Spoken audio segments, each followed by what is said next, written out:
vers van de pers.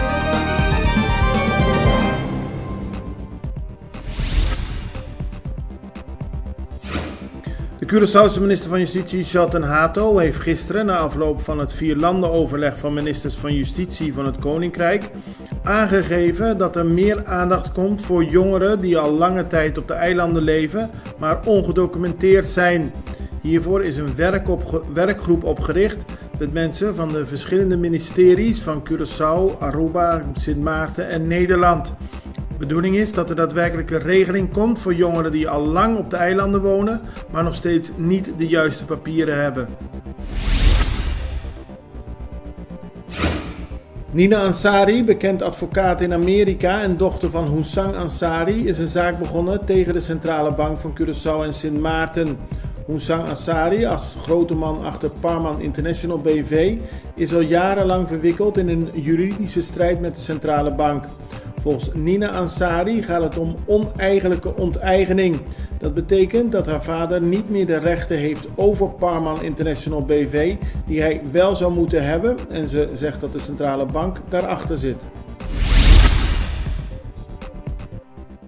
Na Colectra, nós toma tempo para servir ora com mais de comunibo. Llama no centro de cliente na telefone 0800-035 de Jaluna para Jabierne voor die setor de mente te cu setor de noche para turno serviço nang of patrão cita. Se você traz cita para Chasabra, também por hora.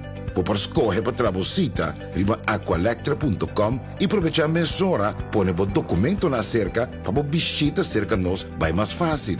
Sim, a Colectra su centro de cliente wordt klaar para servir na momento que você comini abo.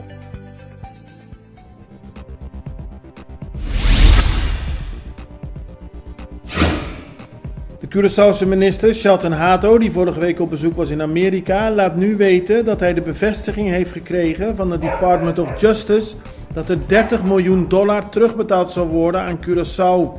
Het gaat om geld dat bevroren is in Amerika in 2015 in de zaak Bientu. Dat ging over de betrokkenheid van Robbie Dos Santos bij illegale financiële handelingen. Volgens Shelton Hato heeft Amerika aangegeven dat het geld dit jaar teruggestuurd wordt en dat zal ten goede komen aan het criminaliteitsfonds op Curaçao. In de rechtbank vond gisteren een zaak plaats van een man die wordt verdacht van de misbruik van 5 cliënten van de SGR-groep. Dat is de Stichting voor Gehandicapten en Revalidatie. Op dit moment kan de rechter geen uitspraak doen omdat er nog moet worden gewacht op de uitkomst van een DNA-onderzoek.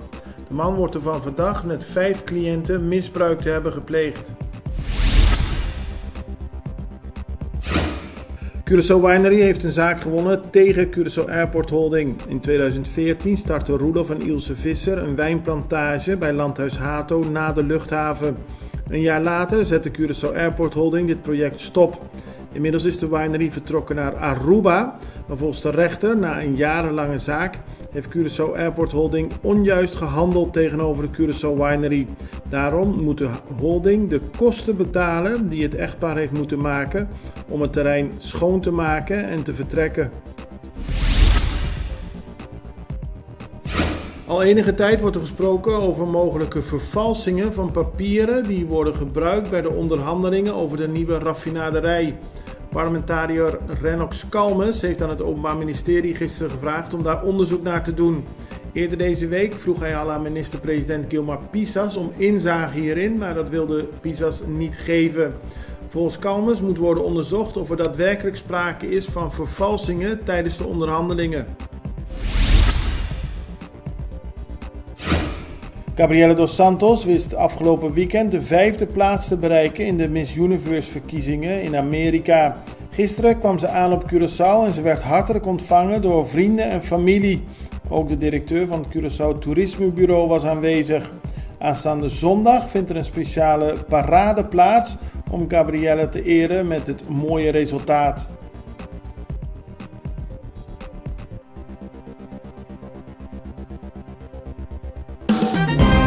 Het belangrijkste nieuws uit Curaçao in het Nederland. Access Journaal, vers van de pers.